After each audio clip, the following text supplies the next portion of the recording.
जोहार नमस्कार। आप देख रहे हैं दृष्टि नाव और मैं विजयदत्त पिंटू। कला के बिना ज़िंदगी अधूरी है। कला के जिस विधा में भी आप रुचि रखते हैं, अगर उससे आप जुड़े रहते हैं तो कहते हैं कि आपको जीने की कला आती है। मगर कलाकारों का जीवन आसान नहीं होता है। कलाकारों का जीवन आम लोगों की ज़िंदगी की तुलना में ज़्यादा संघर्ष से भरपूर होता है।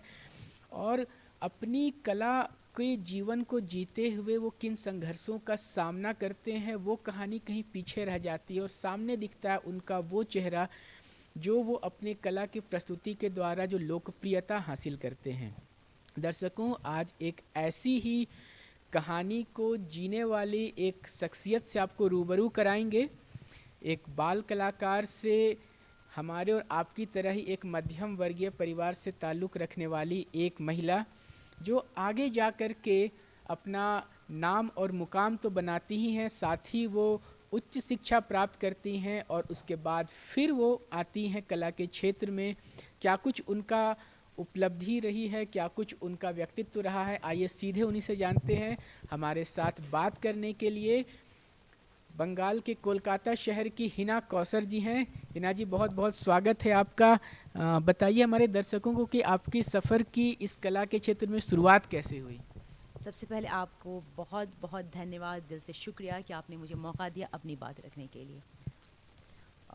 जहाँ तक बात मेरी करियर की शुरुआत और जर्नी की है, तो एक करियर की शुरुआत आप कह लो एक छोटी बच्चे से होती है, जबकि मेरी उम्र 5 से 6 साल की होती है। उस टाइम से मैं चाइल्ड एक्ट्रेस, मैं चाइल्ड आर्टिस्ट के रूप में दूरदर्शन में वर्क की, पटना दूरदर्शन में। तो उस टाइम आप कह लो तो बच्चे को पता नहीं होता है कि हम क्या कर रहे हैं, उन्हें तो लगता है जैसे हम खेलने गए हैं। तो लाइक वाइज, और अभी तो लोग इतना ज़्यादा मीडिया एडवांस हो गई कि लोग को समझ आता है सोशल मीडिया के थ्रू कि हम शूट पे हैं या हमारी शूटिंग चल रही है। बट उस टाइम ऐसा कुछ नहीं था, छोटी सी बच्ची थी। आई वॉज थिंकिंग जस्ट हम खेलने आए और हमारा शूटिंग हो रहा होता था। तो वहाँ से, लेकिन आफ्टर 10th मेरी मदर को ये चीज़ पसंद नहीं था। जैसे कि आपको पता है, सोसाइटी बहुत कम होती है जो इन चीज़ों को सपोर्ट करती है। लोगों को टीवी देखना अच्छा लगता है, लेकिन अपने बच्चे को उस टीवी तक पहुंचाना, आर्टिस्ट बनाना या फैशन शोज़ में भेजना, ये सब कोई भी सोसाइटी या पेरेंट्स या नेबर रिलेटिव्स कभी इसके लिए फेवर नहीं करते। तो that was a really tough time. Then I left that things and 10th के बाद मैंने अपना BCA किया, उसके बाद MBA की। MBA HR करके मैं दिल्ली मेट्रो रेल में एज ए HR प्रोफेशनल मैं ज्वाइन की। Then I got transferred in Kolkata metro rail project. And उस टाइम क्या हुआ, जब मैं आई कोलकाता मेट्रो रेल में, तो सारे लोगों का कहना था कि मैम आप HR प्रोफेशनल के लिए आप नहीं हो, आपकी जो लुक है, पर्सनैलिटी है, आपको मॉडलिंग फील्ड में होना चाहिए। तो ये हमेशा से कहते थे और काफ़ी लोग बोलते थे। इनफैक्ट मैं कहीं किसी से मिलती भी थी तो लोगों का कमेंट होता कि आप, मुझे नहीं लगता आप HR के लिए बने हो, आपको तो फैशन शोज़ में जाना चाहिए, मॉडलिंग फील्ड में जाना चाहिए, सबका ये रहता था। तो उसके बाद सडनली तो लोगों ने बोला ही था। तो फिर एक अपॉर्चुनिटी मुझे मिली, मिसेज़ इंडिया के लिए मैंने अप्लाई किया। क्योंकि शौक, वो लाइन ज़रूर छोड़ दी थी, शौक कहीं ना कहीं अंदर दबा हुआ था। तो I applied for Mrs India. Then उस टाइम मैं यूरोप गई और उसके बाद अपने इंडिया को रिप्रेजेंट की, फाइनलिस्ट रही। Then same year I applied for the Mrs Asia. Then by the God grace I become the winner and Mrs. Asia winner बनी। उसके बाद मैंने जहाँ तक और बताऊँ, इस बीच इतना आसानी से हमारे क्राउन मुझे नहीं मिला, विनर नहीं मैं इतना आसानी से बनी। इससे पीछे की जर्नी बहुत ज़्यादा चैलेंजिंग रही, बिकॉज इससे पहले unfortunately I was suffered from paralysed. मैं पैरालाइज्ड का शिकार हुई और यहाँ पर टाइटेनियम प्लेट है। सडनली मुझे, मैं लैपटॉप पे ज़्यादा शायद वर्क करती थी, शायद बॉडी ज़्यादा स्टिफ रहने की वजह से C4 C5 सेक्शन में मुझे प्रॉब्लम्स आया और सारे नर्व को प्रॉब्लम आया। Then I suffered from the surgery, major surgery रहा और मैं पैरालाइज्ड हो गई। टाइटेनियम प्लेट लग गई यहाँ पे, 4 स्क्रूज अभी भी लगे हुए हैं। और डॉक्टर का सजेशन था, एडवाइस था, दे टोल्ड दैट कि मैं लाइफ टाइम चल नहीं पाऊँगी, मैं अपने हाथ से खा नहीं पाऊँगी। Seriously I was dependent to someone else for everything. But कह लीजिए कहीं ना कहीं विल पावर जो होता है वो अगर आपका स्ट्रांग हो तो you can do any thing what ever you want. तो वही रहा कि मैंने लोगों को देखा कि बेगर जो हैं इन लोग को देखिए हैंडीकैप्ड बाई बर्थ रहते हैं फिर भी इतनी खुश रहते हैं, और मुझे तो कुछ हुआ ही नहीं है, आई can do everything, why not. तो उस टाइम से एक अंदर से जो एक विल पावर जागा, आई वर्कड हार्ड, फिजियो हुआ। देन उसके बाद 1 डेढ़ साल तक तो पहले मैं पूरी डिपेंडेंट थी। देन धीरे धीरे फिंगर मूवमेंट हुआ, फिर धीरे धीरे एल्बो मूव किया। देन आई थॉट दैट इतना मूव किया है उसके बाद मैं तो independent, everything I can do. तो मैं उस टाइम ड्राइव भी नहीं करती। Then I started to drive and started to do swimming. Then उसके बाद मैं जब मिसेज इंडिया के लिए गई हूँ, आई डिड भरतनाट्यम, शिव तांडव, जहाँ हैंड मूवमेंट की बात थी कि मैं नहीं कर पाऊँगी, चल नहीं पाऊँगी, I did Bharatanatyam. You know the Bharatanatyam और शिव तांडव में कितना ज़्यादा मूवमेंट होता है, आई डिड इट। तो ये जर्नी बहुत मुश्किल भरी रही। फिर फाइनली मैं मिसेस एशिया विनर बनी। हिना जी, तो जब आप मिसेज इंडिया बनी तो कई सारी महिलाएं, कई सारी लड़कियां आपसे मिली होंगी जो कि आपसे पूछती होंगी कि हम भी कैसे बन सकते हैं जो आप बनी हैं, कैसे मिसेज इंडिया या फिर मिसेज एशिया या फिर इस प्रकार का कोई भी एक कॉन्टेस्ट जीत करके हम भी कैसे एक लोकप्रिय शख्सियत बन सकते हैं। तो ऐसे लोग आपको मिलते होंगे, तो फिर आप उन लोगों के लिए भी क्या कुछ कर रही हैं, और अगर हाँ तो हमारे दर्शकों को ज़रा बताइए। हाँ, एक्चुअली क्या है, पहले मेरा कोई ऐसा प्लान नहीं था, लेकिन जब मैं मिसेस एशिया का जब क्राउन जीत कर आई तो उस टाइम मैं ये एहसास की कि आज मैं जहाँ तक पहुँची हूँ इसके पीछे की कहानी किसी को अभी तक नहीं पता कि मैं क्या क्या झेल कर कितना चैलेंज बिना किसी के सपोर्ट के यहाँ तक पहुँची हूँ। सबसे बड़ी बात होती है लोगों का एक मोरल सपोर्ट। आपको कोई सपोर्ट नहीं करे, जो अप्रिशिएट करता है, एक मोरल सपोर्ट देता है, दैट वर्क्स। तो वो चीज़ें भी मुझे नहीं मिला। तो मुझे लगा कि मैं इतना स्ट्रगल की अपने आप से, उसके बाद यहाँ पहुँची। तो मेरी तरह कितनी अपकमिंग यंगस्टर्स होंगे, कुछ ऐसे भी होंगे मैरिड वीमेंस होंगी जिनके सपने पूरे नहीं हुई, शादी होकर शादी के बाद उन्हें लग रहा मेरी ज़िंदगी ख़त्म हो गई। कुछ बच्चे होंगे, बच्चे भी कुछ चाहते होंगे कि अपना मैं टैलेंट दिखा। तो ऐसी ऐसी चीज़ें जिसको कुछ कहीं कोई सपोर्ट नहीं कर पा रहा है, छोटे छोटे शहरों से, या फिर उन्हें कोई सपोर्ट नहीं मिल रहा, या फिर उनको आज तक प्लेटफॉर्म नहीं मिला, या फिर उनको आइडिया नहीं यहाँ तक कैसे पहुँचे। तो उसके लिए मैं सोची क्यों ना मैं उन लोगों के लिए वो कुछ हेल्प करूँ, उनको एक प्लेटफॉर्म दूँ जहाँ से वो अपना टैलेंट, जो हिडन टैलेंट उनके अंदर है, वो दिखा पाए और अपने सपने पूरे कर पाए, यहाँ तक आने का अपना एक रिकॉग्निशन यहाँ से पा पाए। तो ये सारी चीज़ों का सोच कर मैंने फिर पिंक रोज़ एंटरटेनमेंट के नाम से ब्यूटी पैजेंट शुरू किया। तो उसमें आप लोगों के सपोर्ट से, मीडिया, फ्रेंड्स, सभी के सपोर्ट से आज हमारा सीज़न 5 आने वाला है। Mister miss Mrs India international season 1, 2, 3, 4 हो चुका है, 5th आने वाला, जिसमें हमारे साथ राहुल रॉय बॉलीवुड एक्टर रहे हैं, रज़ा मुराद जी रहे हैं, सारा खान रही हैं, और काफ़ी सारे लोग हमारे साथ जुड़ते हैं, हमारे शोज़ में आते हैं। और इंडिया के हर कोने से, हर स्टेट से, छोटी छोटी गांव शहर से लोग आते हैं, और इवन इंडिया के बाहर से भी लोग आते हैं। तो ये खुशी होती है अब ये देखकर कि उन लोगों का हम पे विश्वास बन रहा है। तो वो जो लोग क्वेश्चन करती थी कि हम यहाँ तक कैसे पहुँच पाए, तो उनको हम ये प्लेटफॉर्म दे पा रहे। तो आज जिन्हें सही से लोगों के सामने बोलना नहीं आता था, हेजिटेशन फील करती थी, आज के दिन वो एक प्रोफेशनल मॉडल हैं। तो I provided the platform for them. तो एक प्लेटफॉर्म देने की कोशिश कर रही हैं हिना जी कि जो लोग उनके पास ये सवाल लेकर आते हैं कि मैं भी बनना चाहती हूँ आपके जैसे, तो उन लोगों को सहायता करने के लिए ये एक बहुत सुंदर माहौल देने का भी प्रयास कर रही हैं। तो आपको पैरालिसिस का अटैक हुआ और उसके बाद में फिर आपने अपने सफ़र को फिर से शुरू किया। तो ये एक बहुत ही ज़िंदगी का कठिन समय होता है, सबसे संवेदनशील और नाजुक क्षण होता है कि आपको इस तरह की गंभीर बीमारी का सामना करना पड़ा हो, जब आपके सामने सारे के सारे उम्मीद की किरणें समाप्त होती हुई दिखने लगती हैं। फिर आपने कम बैक किया, तो आपका उस समय आपको प्रेरणा कहाँ से मिली, कहाँ से आपको सहयोग मिला, कैसे अपने आप को वापस अपने उस क्षेत्र में स्थापित करने के लिए आपने कैसे ठाना, और कैसे उसके बाद फिर उस प्रेरणा से आप मिसेज इंडिया तक पहुंचे, उसके बारे में जरा हमारे दर्शकों को बताइए। सच कहूँ तो एक मेरा बचपन से एक ये चीज़ था कि मुझे हर चीज़ को सीखना है और हर वो चीज़ मुझे करना है और मीन्स जो हर लोग कर सकते हैं, लाइक मैंने ना नहीं सीखा कि कोई भी जो एक इंसान कर सकता वो मैं कर सकती हूँ। मैं लाइफ में किसी चीज़ के ना नहीं सीखी हूँ। तो और मैंने ये ज़िंदगी में ये अपने आप में एक खुद फील की हूँ कि मेरा ऐसा खुद का नेचर है कि मैं जहाँ पर कहते हैं लोग ठोकर खाता है या फिर फेल्योर से सामना करता है या फिर कुछ आपके साथ इंसिडेंट होता है, तो I feel it's a lesson for me.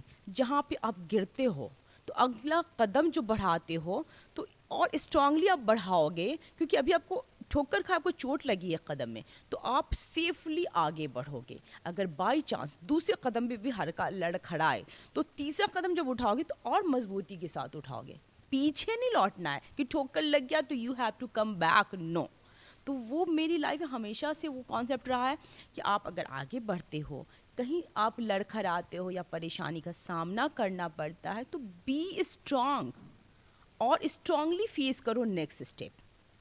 Means कभी आपको लाइफ में हारना या ना नहीं सीखना चाहिए। ये जो मेरा टेंडेंसी रहा था, शायद इट वर्क्स। जैसे डॉक्टर ने कहा कि आप लाइफ टाइम कुछ आप अपने हाथ से कर नहीं पाओगे, इंडिपेंडेंट नहीं चल पाओगे, आपका हैंड कभी मूव नहीं कर सकता है, तो थोड़ा सा मुझे लगा था, और शायद ह्यूमन टेंडेंसी है, अगर आपको सामने ऐसे कुछ कहा जाए तो आप थोड़ी देर के टूटोगे। तो लाइक वाइज मुझे फील हुआ, मुझे बहुत ज़्यादा लगा कि मैं डिप्रेशन में जाने वाली हूँ, ऐसा फील हुआ। बट हॉस्पिटल से मैंने बाहर झांका, ऐसे ही हॉस्पिटल से मैं देखी कुछ बेघर भिखारी जो हैं, उन लोग बाई बर्थ हैंडीकैप्ड हैं और दे आर फुल्ली हैप्पी, जैसे कुछ हुआ ही नहीं है। देन आई थॉट दैट मुझे तो कुछ नहीं हुआ, मेरे हाथ पैर सभी हैं, then why I am worrying. तो उसके बाद अंदर से और ज़्यादा मैं स्ट्रांग फील करने लगी, और उसके बाद मैं ये कि मुझे कुछ नहीं हुआ है, और I started to make a strong will power, जो होता है ना अपना विल पावर, कि हाँ मैं कर सकती हूँ। तो धीरे धीरे मेरे 1 साल तक फिजियोथेरेपी हुआ, उसके बाद इलेक्ट्रिक करेंट्स जो थेरेपीज होते हैं वो हुआ, उसके बाद slowly slowly one finger move किया, बहुत हल्का सा। तो दैट वाज, कह सकते हैं ना कि एक उम्मीद की किरणें जागी।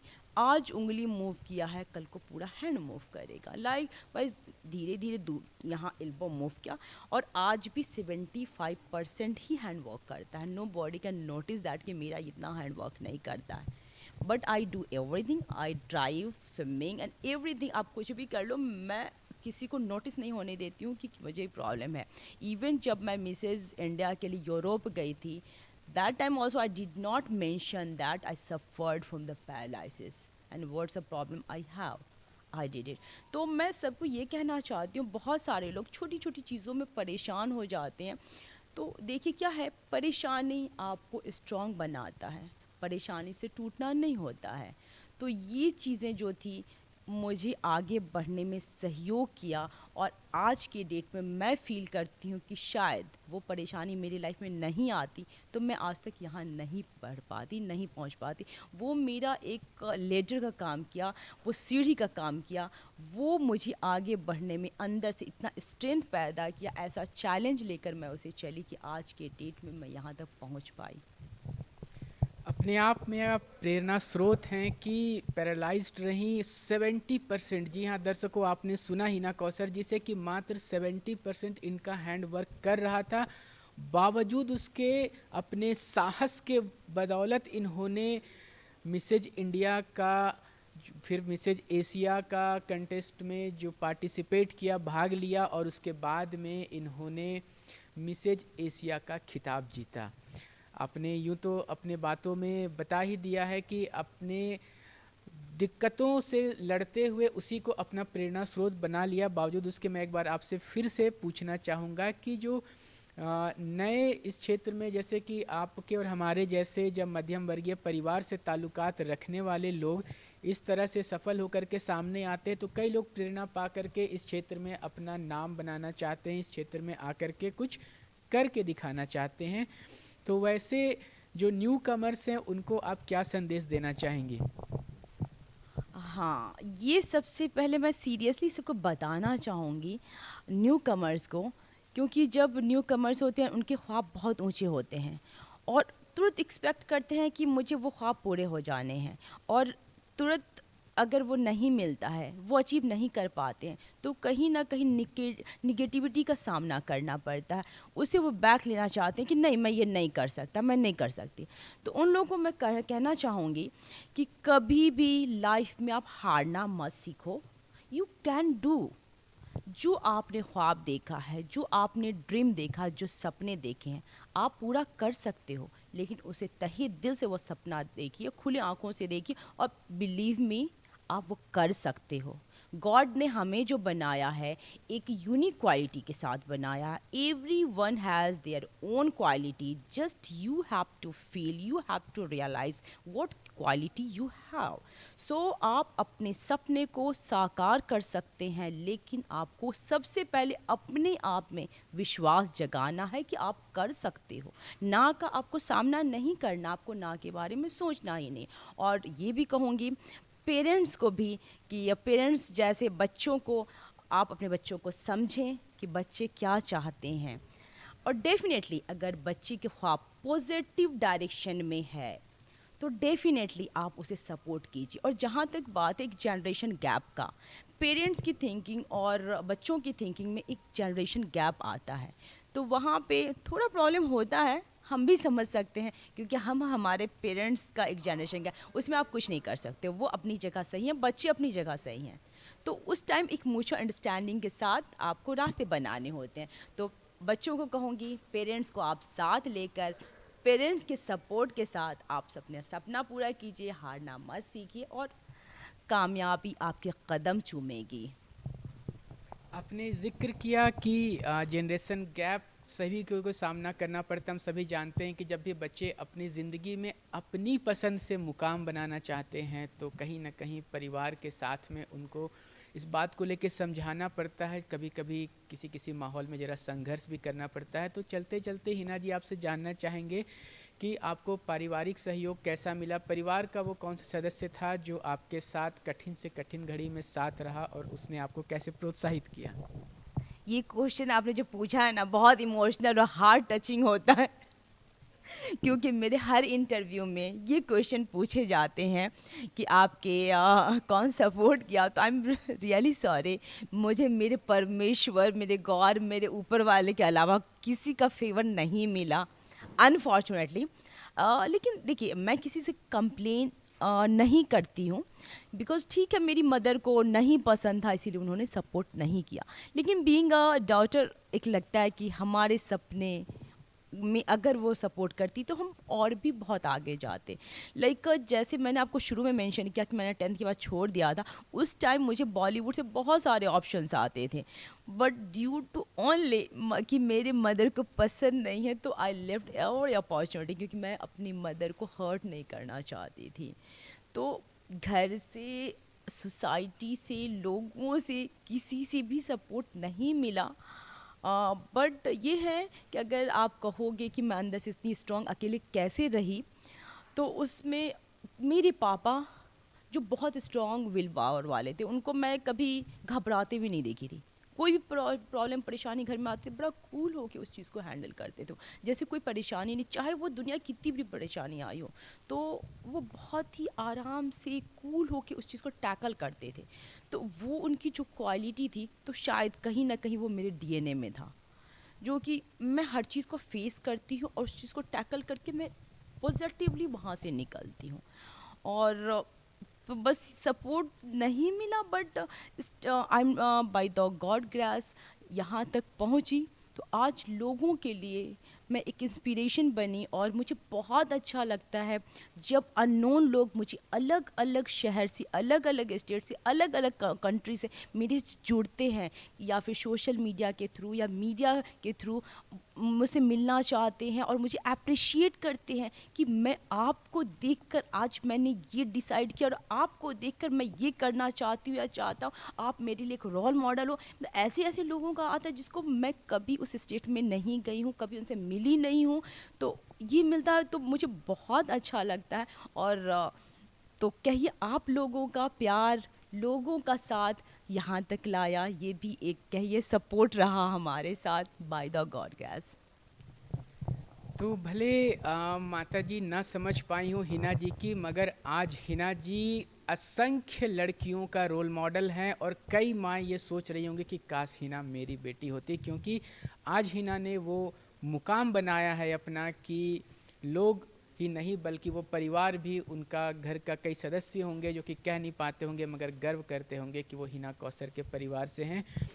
तो दर्शकों, ये कहानी थी हिना कौसर की, जिन्होंने कि हर प्रकार के जीवन में संघर्ष को झेला, चाहे वो स्वास्थ्य संबंधी हो या जीवन में आपदा आ जाना हो, मगर बावजूद उनके इन्होंने अपना सफ़र जारी रखा, अपने साहस को बनाए रखा और ये लगातार प्रयास करती रहीं और आज यह एक रोल मॉडल बन चुकी हैं मिसेज इंडिया बन करके। हमारी आज की ये कहानी आपको कैसी लगी दर्शकों, कमेंट बॉक्स में लिखकर ज़रूर से बताइएगा। अच्छी लगी तो लाइक और शेयर ज़रूर करिएगा। अपने कैमरा के पीछे सहयोग कर रहे अभिजीत के साथ मैं विजय दत्त पिंटू। फिलहाल इतना ही, धन्यवाद।